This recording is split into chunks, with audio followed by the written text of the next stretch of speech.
Jason Micallef żvela l-mod kif għadu jaħdem l-establishment nazzjonalista billi juża midja forċina tiegħu ħalli attakka lil Partit Laburista u lil kull min jaħdem fih danu.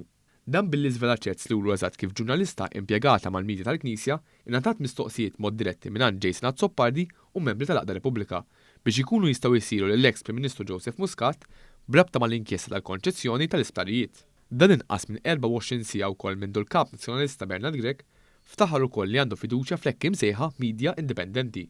Jason Micallef għamel dan waqt programm fuq ir-radju tal-Knisja ssib filgħodu, preżentat minn Andrew Azzopardi. Fil-programm Micallef fura messaġġi tal-mobile li juru kif il-ġurnalista tan Newsbook Monica Rus li wkoll ex kandidata nazzjonalista fi żmien Simon Busuttil irċifiet il-mistoqsijiet li kellha tagħmel lil Joseph Muscat mingħand l-Avukat tar-Repubblika Jason Azzopardi, il-President Onorarju Robert Aquilina u l-Membru Alessandra De Crespo. Micallef qal li l-ġurnalista tal-establishment ingħatat dawn il-mistoqsijiet waqt l-eks Prim Ministru u eks mexxej Laburista Joseph Muscat kien qed jindirizza konferenza tal-aħbarijiet. Kun konferenza tal-aħbarijiet? Orajt ta' Joseph Muscat. Tal-Excelsior? Żgur eħe. U kien hemm set ta' ġurnalisti u kien hemm xi ħadd wara l-għada. Tant ma felaħx li għaddi li set ta' ritratti. Taf x'kienu da set ta' ritratti? Ta' ġurnalista ta' Newsbook. Għana xbjara xaru kaza, ħanajdlek minnu l-establishment. Il-ġurnalista Monica Rus hawnhekk. Taf min qed jagħmelhom l-mistoqsijiet? Tit, min taħseb? Hawnhekk qegħdin kollha daw. Min taħseb li qed jagħmilha mistoqsijiet biex il-ġurnalista ta' Newsbook tistaqsi l-Ġarlon Guda, l-avukat ta' Joseph Muscat? Min taħseb? Għajdli, l-establishment minnu? Għanajdlek, taf il-xaħat Jason Azzopardi għadda wara. Taf il-xaħat Robert Aquilina?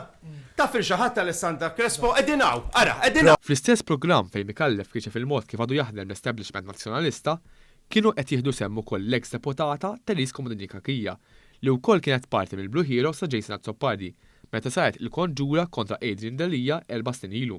Magħha kien hemm ukoll l-avukat ta' Bernard Grech Edward De Bono. Hawn l-esponenti tal-establishment denhom fix kliem dak li kiexef Micallef. Bil-fatt, f'nofs il-programm, Komodonika Kija wkoll qegħdet titlaq il-balla meta affaċċjata b'argumenti pertinenti. Andrew, jekk inti se twaqqaf lil Jason biex jiena nieqaf jiena ħanitlaq. Ta' min ifakkar kif dan huwa l-istess stil kif opera l-establishment għal dawn il sena mindu fl-2013 ġie skandidat mill-poplu. U dan bilanċar li anke permezz ta' sabotaġġi fl-operati amministrattivi jagħmel ħsara li tmexxija Laburista u lill-pajjiż.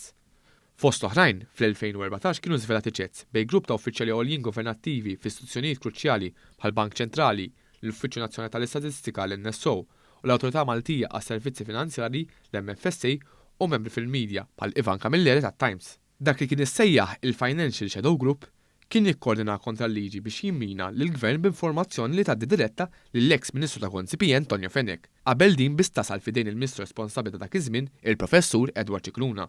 Mhux esklus li gruppi oħra simili ta' sabotaġġ biex jaġevolaw lill-establishment u lill-Partit Nazzjonalista fl-Oppożizzjoni kienu jew għadhom jeżistu. Sa dan it-tant, wara inqabad jgħaddi l-mistoqsijiet lil tan Newsbook, il-President Onorarju tal-Aqda Repubblika u ħud Deputat Nazzjonalista Carol Aquilina ħareġ jgħid li kif titnifes l-Aqda Repubblika tinżlu. Dan fattak u teddida ċara kontra l-Laburisti